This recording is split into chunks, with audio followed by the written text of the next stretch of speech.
Hey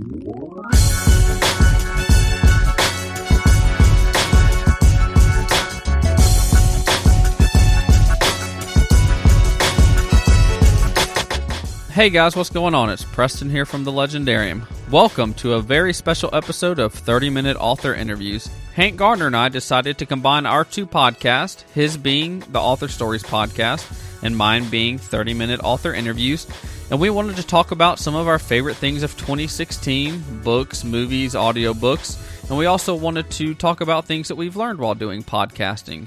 So this is part 2 of a 2-part interview. Part 1 can be found over at HankGarner.com.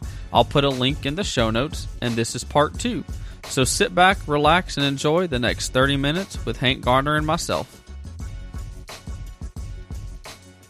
You have been doing this now for, 2 years now? A little over 2 years. If your Author Stories podcast stopped today, what's the biggest thing it has allowed you to do, and what have you accomplished? That's really hard. And I should have been thinking about that when I was listening to you, but I was too busy listening. I think that probably, I've always tried to run my show in a way. I began the show because I honestly wanted to learn more about the people that do the stuff that I love. And I really wanted nothing more than to be a better writer and selfishly to get to talk to some of my heroes along the way. That's obviously part of it.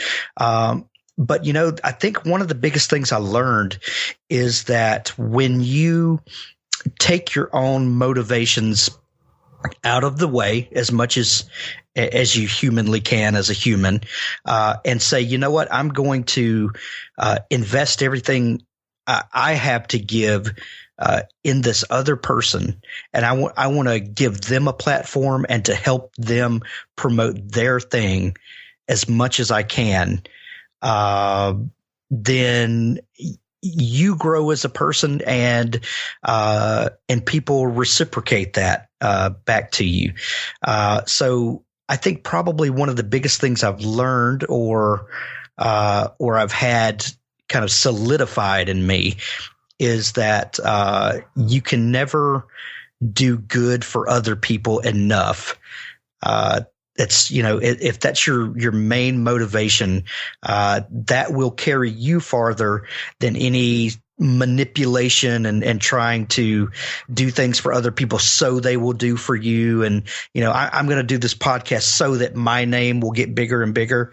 If you remove yourself from the equation as much as possible, those good things start happening to you, without all the gross manipulation that has to happen. And I don't know if that made any sense whatsoever, but in my mind it does. It makes sense. I always want to try to find out what kind of, what is it? Where does this creative thing come from? How can people tap into it? How can you do what these other people have done? And after recording well over 150 hours of this thing, I still think it's more magic than anything. Mm-hmm. It's this crazy thing that happens. And I think I'm convinced more and more that everybody can do it if you're willing to put in the time and energy and dedicate yourself to it. I don't think that it's a magic thing that happens to a very select few people in life. I do not believe that. And after talking to the wide array of people that I have that come from all different places and walks of life, I think everybody is born a storyteller. Now, if you want to put the work in to become a writer, you can do it. But you've got to be willing to do that. Especially now with indie publishing. It's, kind of like what you said, you will have to invest a little bit of money. Yeah. But is it worth it to you? Yeah. And, I interviewed an author earlier today, who has sold 21 million books. I think, 21 million books. Wow. In 51 countries, 40 different languages. And he told me that today in the way the book industry is, you have to, he is approaching writing and publishing the exact same way that every indie author is. Every day you've got to get up, you got to get on the grind, you got to write a great book, you've got to connect with your audience. There's no secret magic that the trad pub guys have that the indie guys don't. It's a level playing field now that KDP and the whole indie revolution, we're all doing it the same way. They may have better distribution channels, and I don't think that's disputed at all. Their books get into the big bookstores and stuff, and a lot of indies don't.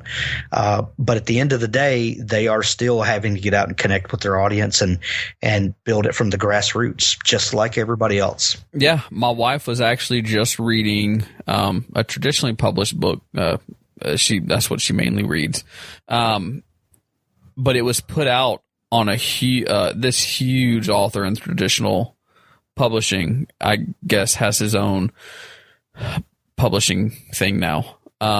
She actually almost put the book down after the 4th chapter because she found 2 errors in the book that to her were big deals. They were talking about technology and stuff that didn't even exist.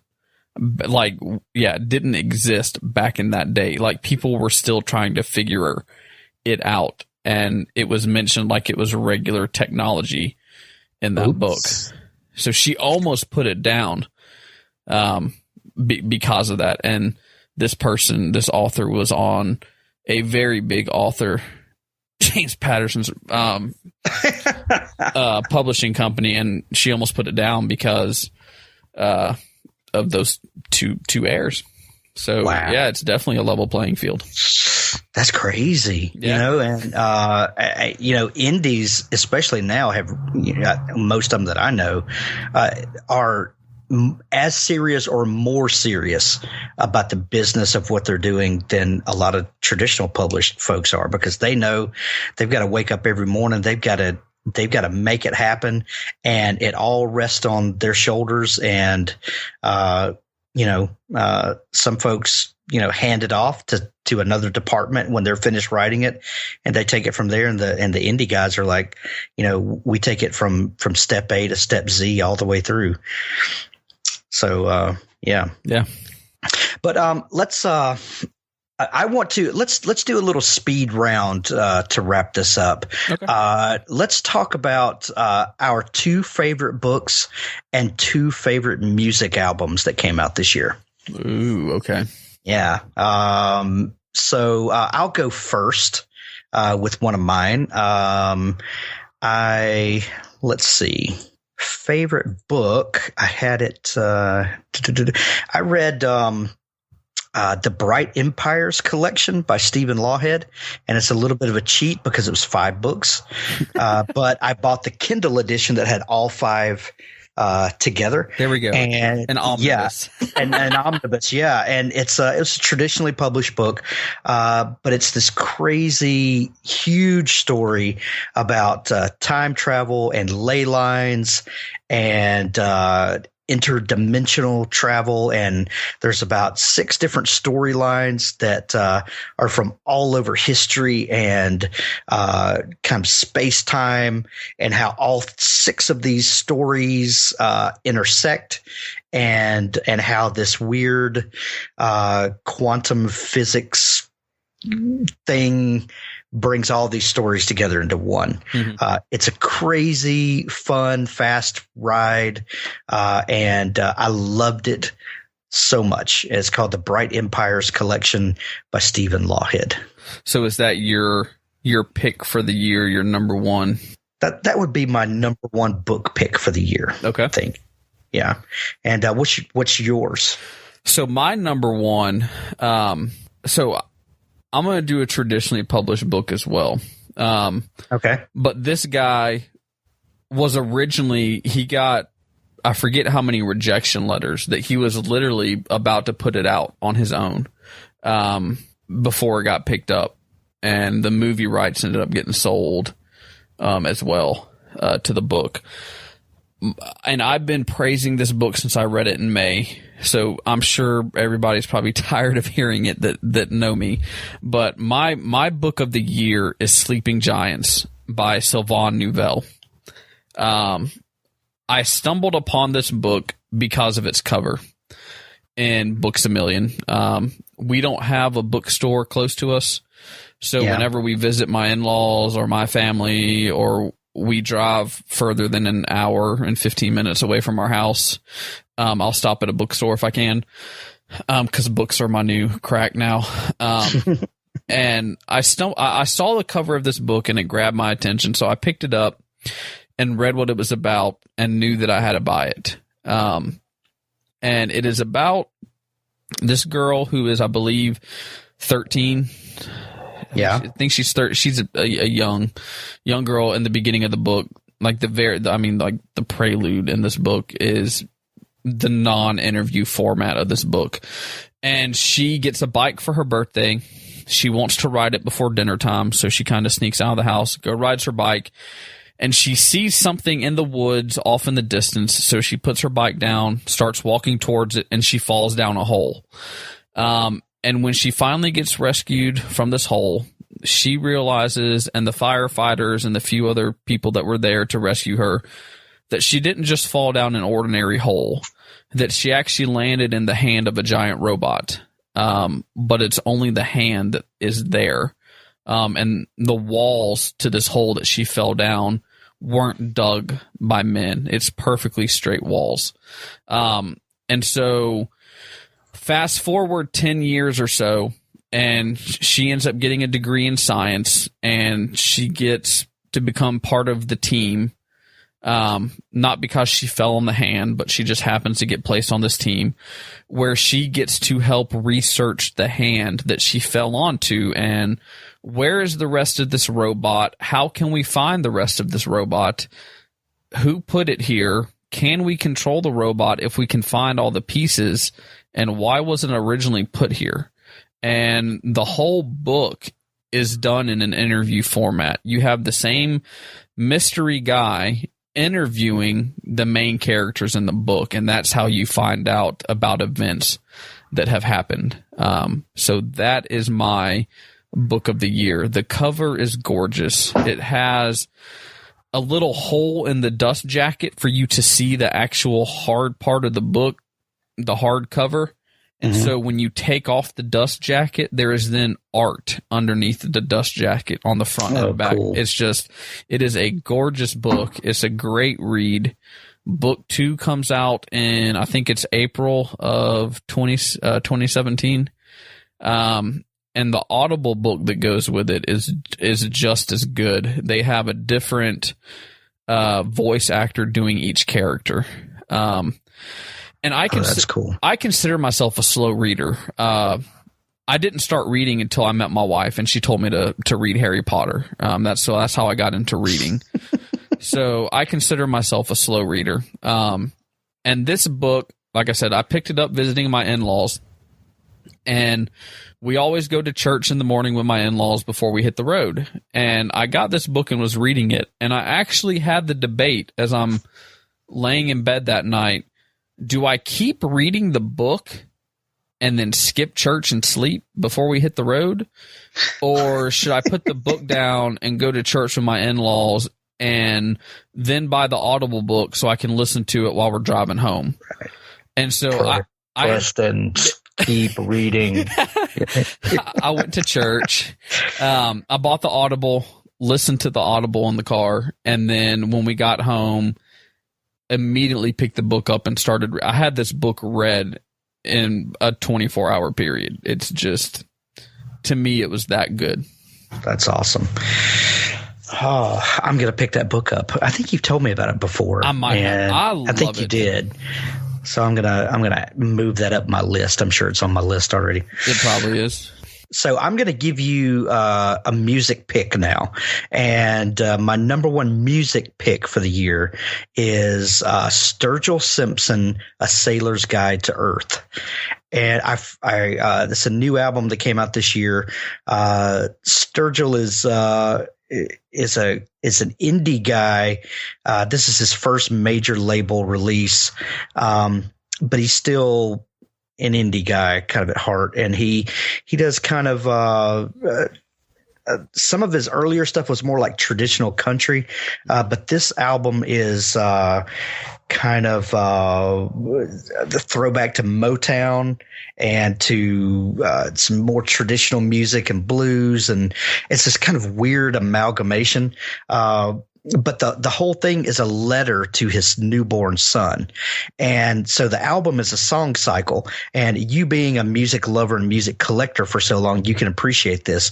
Back in the day, we used to buy records, LPs, and you would sit down and you would put the record on at the beginning and you would listen to it and you would study the jacket, while it's playing, and you flip the record over and you'd listen to the whole thing all the way through.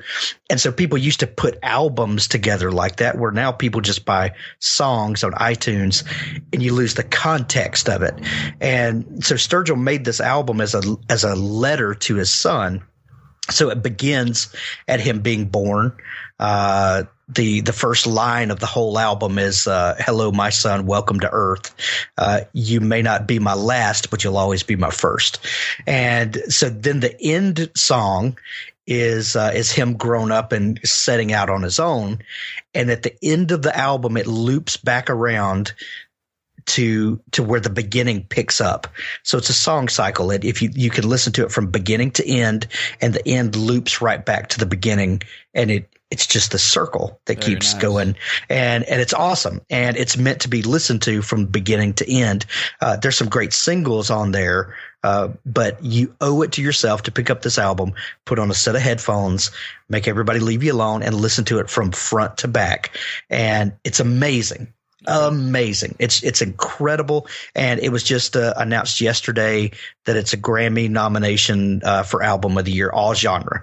Okay. So it's like Sturgill Simpson, Justin Bieber, Adele, Beyonce, and Drake. So he has no chance of winning. Well, maybe not, unless he's just a complete dark horse like Beck did a couple years ago. That's true. But it's seriously a dark horse, Yeah. I'll be surprised if he wins, but it had that kind of impact, it's this crazy awesome record. And, I tell everybody about it that I can, and it's called A Sailor's Guide to Earth by Sturgill Simpson. Okay. So that's my number one book and album. Okay. So, if I need to go with an album that came out this year, It doesn't have to be, but maybe something you discovered this year. Okay. I'm going to go, I guess, first with an album that came out this year. Just because, when I was a young little boy, just kidding. When I was last year, when I was last year. So this band, I'm going to say it's a band. This band has always been my favorite band of all time. And so I discovered this band when I was in elementary school. And they put out a new album this year, which blows their past two albums out the water. My album for the year is going to be Metallica's Hardwired to Self-Destruct. Nice. Their last two albums, well, their last album was better than the one before. It was some kind of monster or whatever it was just trash. I hate that album. I hate the sound of it. I don't know. Was that the Rick Rubin produced record? Let me look it up. I want to say it's. I'm pretty sure it is. It probably is. You said you hated the sound of it because he squashes everything. Probably. It's come on, disc. I'm looking it up on allmusic.com. Here we go. Discography. Let's see who put that trash album out. All right. It came out in 2003. Sorry, it's called Saint Anger. Oh yeah, everybody hates that record. That was the one they made while they were making the documentary. Yes. And I have an awful story about the documentary. I ended up getting free movie tickets because of it, but I hated that album. And then they put out in 2008 Death Magnetic or whatever. Right. I never really listened to it because Saint Anger was just awful. Yeah. But man, Hardwired to Self-Destruct is unreal. My wife's tired of hearing it. I will say when the first song they released is the title track. It's called Hardwired. I was not a huge fan of it when it came out. It didn't make me excited for the album. And then they released the song Moth into Flame. Oh, yeah. And then I heard that song and I was like, oh my goodness, they have found themselves again. Yeah. As soon as I heard that song, I pre-ordered the album. There's a lot of great songs on it. It's a double album. I got the deluxe version, so it's actually 3 CDs. But you can just the regular album itself it's 2 discs, 6 tracks apiece, and it's something like, I forget how long it is, but anyway, it's a good size album. They're back to doing 6-minute songs. Oh yeah, 6 and 7-minute songs. Moth into a Flame is still one of my favorites. Moth into Flame, but I would actually say my favorite track on the album might be a song called Now That We're Dead. I love that song. But so yeah, I know it just came out, so that might be why it's my album of the year. But that's in one of my favorite albums of the year too. But I'm not going to use that as my my top. But yeah, it's definitely way up there. And I'm going to go out on a limb here. So I discovered them, like I said, back in elementary school when the Black Album came out. Is how I was introduced to Metallica. And then That's funny because I was in college when the Black Album came out. Yeah, I was 9 when it came out. So. Oh, that's funny. But high school and middle school, nothing could touch. Their old stuff is just amazing. Yeah. But I'm also going to go out on a limb with them and say that Load and Reload are 2 of the most underrated albums that they did. Those albums are epic. Hold Me While It Sleeps. Are you kidding me? I love those 2 albums. Oh yeah. So, but a lot of people hate them. A lot of people say that they sold out Black Album and after. But they're just mad that they cut their hair. Yeah. They'll get over it. Load and Reload are 2 of the most underrated Metallica albums. The S&M album, S&M that they did with the Symphony is amazing. Might be one of the best rock albums ever. Ever. Love that album. It's amazing. Yeah. And so it's amazing. I'm glad to see Metallica back on track, making the stuff that they haven't made for the past 13 years because Saint Anger somehow should just go in the trash can. Yeah. I agree with you. All right, we've got to get to the end here. We've got to wrap this up. I'm going to give you my number 2 book and album together. Okay. The book probably would be General of the Dead by Richard Gleaves, the 3rd book in his Sleepy Hollow trilogy. This is a massive doorstop of a book. Yet, if you've not read Richard's Sleepy Hollow series, these things, you will burn through these books. They're so well written. They're so engaging. Richard's the way he builds character, and it's a crazy good ride. And he finished up the trilogy with this book. It's amazing. I know some of the story behind it because Richard and I are pretty good friends, and he's told me some stories about sitting on the bridge in Sleepy Hollow, writing the final scene on Halloween night, crazy stuff. And it's just an amazing book. So that's probably and I know it came out the end of last year, but it was after the first of the year before I read it. And the audio books are amazing too. Oh, they're crazy good. Yeah. Crazy good. Yeah. So Richard's a good dude. He's an excellent writer. And I'm talking about going far beyond. He's a good writer. He's He's a crazy good writer. So pick up the whole Jason Crane series. But General of the Dead was an epic way to finish the series. So that's probably my next favorite book of the year. And my next album of the year is Something More Than Free by Jason Isbell.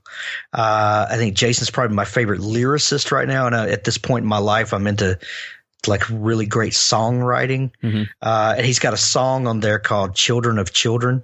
And it's about him looking through family photos, and both of his parents were 17 when he was born. And the song is about him looking through photos of his parents when they were younger and realizing the weight of what it must have done to them to have a child so young. Mm-hmm. There's a lyric in here as he's looking through the photos. It says, "I was riding on my mother's hip. She was shorter than the corn. All the years I took from her just by being born."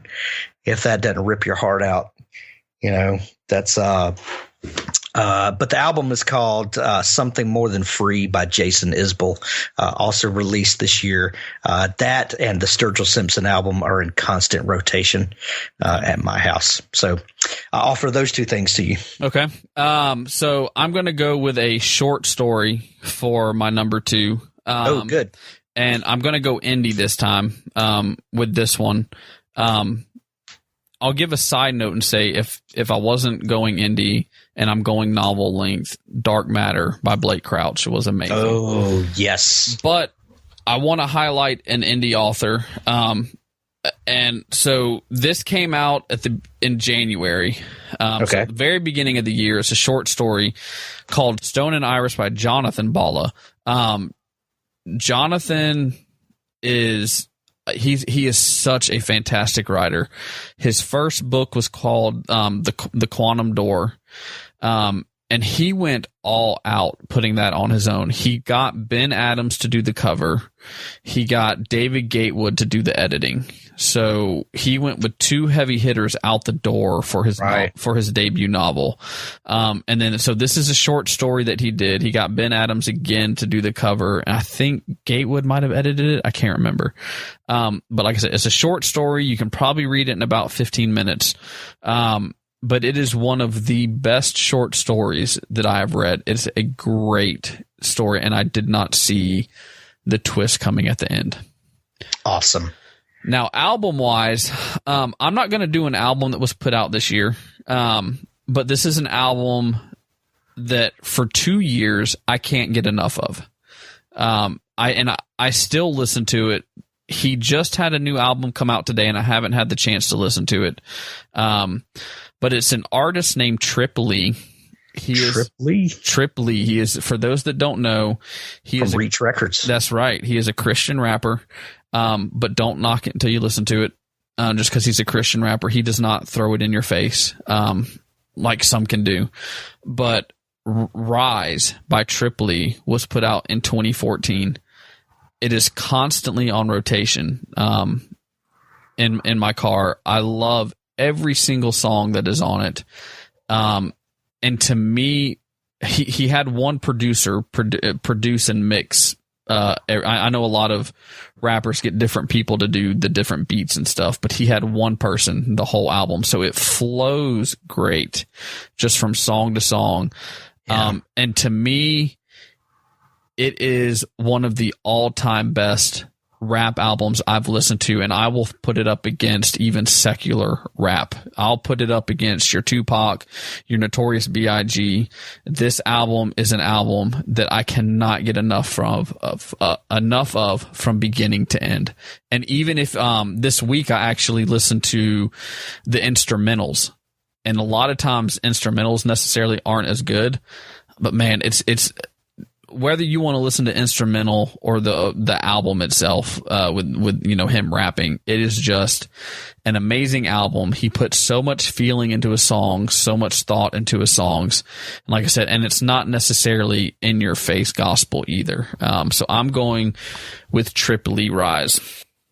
Awesome. Now, I want to throw one more category at you, and I know we're running out of time. favorite audiobooks. I know you do audiobooks, and I've been getting into them this year. What's been one of your favorites that you've listened to this year? Ooh, I'll go first to give you some time to think. Go ahead. Because I've got a couple. I'm flipping through my phone at the moment. I want to pick which one is my favorite.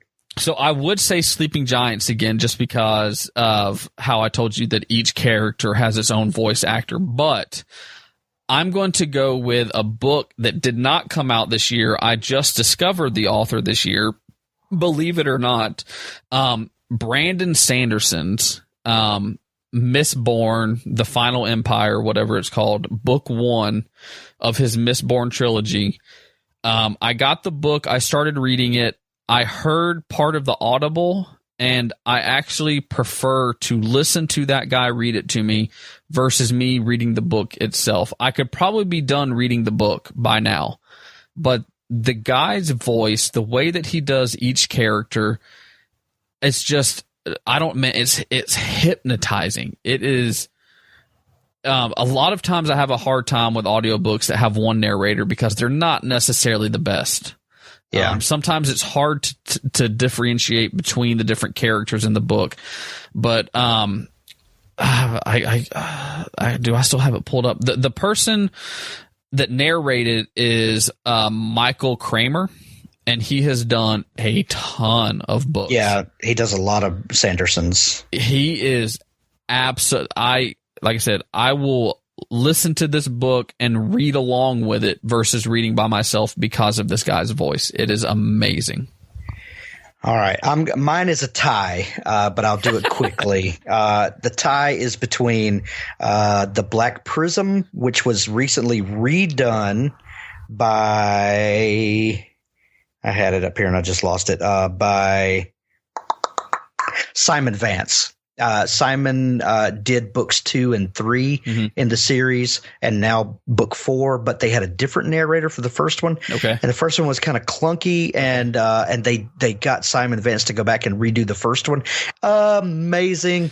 That's actually on my to-read list. I almost wanted to stop reading Brandon Sanderson because I want to read that one so bad. I'm gonna have to make sure I get the right audiobook now, though. So it's crazy good. Yeah, make sure, and it should be the only one available now, I think. Okay. So if you haven't gotten it yet, just but you know what? I had purchased the old one, and when the new one came out, I emailed Audible. They refunded the original one and gave me a credit for the new one. Wow! All you have to do is ask. Wow! So that's an Audible tip out there for people. They are more than welcome to bend over backwards to make you happy. Yeah. And the one it's tied with is Ramsay's Gold by Russell Blake. Okay. Russell is one of my favorite authors right now. Man, he's just this Ramsay's Gold series. I forget the actual name of the series, but it's it's kind of a modern day Indiana Jones kind of adventure thriller, little conspiracy, a little hunting for treasure and stuff. Just way fun. And the audiobook was very fast paced. The narrator is Ray Porter, and just did a fantastic job of it. Just we went to Georgia a couple months ago. I listened in the car with my earbuds. And I listened to most of the book on that trip and just loved it. It was one of those that's just a joy to listen to. Awesome. And so I would recommend all of them in that series, but that one in particular. Okay. So yeah. If you don't mind, and I did not plan this with you, so I'm not throwing you under the bus here. I would like to, if we can, end this the way that I end it. The way I end my podcast. I want to end it. I'm going to ask you a question. And I asked you this when you were on, but I'm sure your answer has probably changed since you have been on, and it might not have. I end each podcast. The last question I ask, besides tell us your website, is, do you have any advice, whether it be for writing or for life, that you would like to share with the listeners? Yeah. For writing, keep working at it. Don't give up easily. And it's probably my advice for life as well. I had some conversations with some people over the last week, and I realized really quickly that these people had a lot of quit in them, and when you do that, you're never going to accomplish anything because you give up too easily. Things get hard, and you give up. The treasure that is to be had comes from going through the adversity and sticking it out. The same thing with writing. As soon as it gets hard, when you've written yourself into a corner, or when you feel like you don't have any inspiration or you don't have anything to say, write anyway. And keep at it. And, one day you'll look up and you'll realize that you have put in enough words and enough time that you've earned your chops, and you're a good writer. It's come through sweat and determination and not giving up. So don't give up. That's my advice. Very awesome. Yeah. So what about you? I'm going to do two quick ones if I can, if you don't mind. Okay. So my first one is going to be do something that you love. I had an author that I interviewed last night. So depending on when we release this episode, it's either already going to be out or about to come out. And I asked him this question, and he said, pretend that you're walking down a street and all the lights are out. It's dark outside. There's no lights on, no street lights or anything. And the Batmobile is coming speeding down the street at 200 miles per hour. And you're going to be hit and killed. What is it you wish you would have done? Wow. So I want to say, even if it's something you have to do on the side and you can't do full time, but it's just, even if it's just a hobby, do something that you love. Do something that you can look forward to at least doing once a week, or treating yourself with it a couple times a month. Find something that you love and do it. And then if you can turn it into a career, great. But do something that you love. And my second short advice is, with the way that everything seems to be in the world lately, make sure you surround yourself with good people and a good team of people that you can trust. You're going to have blowouts with them, because we all do, but always have those people that, regardless of any kind of argument that you might get in or anything, have those people that you can go to and rely on and know that you're going to get an honest opinion from. They'll tell you the truth, and will help you work through anything that you need. So those are going to be my two pieces of advice. That's good advice, people. Straight from Preston Leigh. Thanks for listening to this joint episode of the Author Stories podcast and 30-minute author interviews. Thanks for listening. Thanks for listening. Have a happy new year.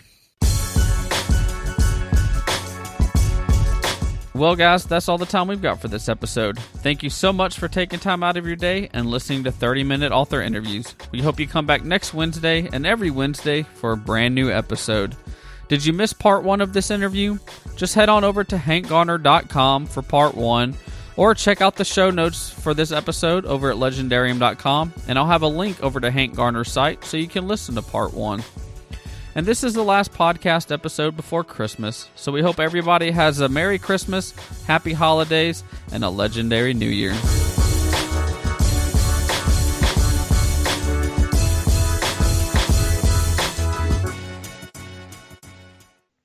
I'll do what Hank does. Lemon face. No, it's lemon face. Lion face. Okay, now I'm ready to talk.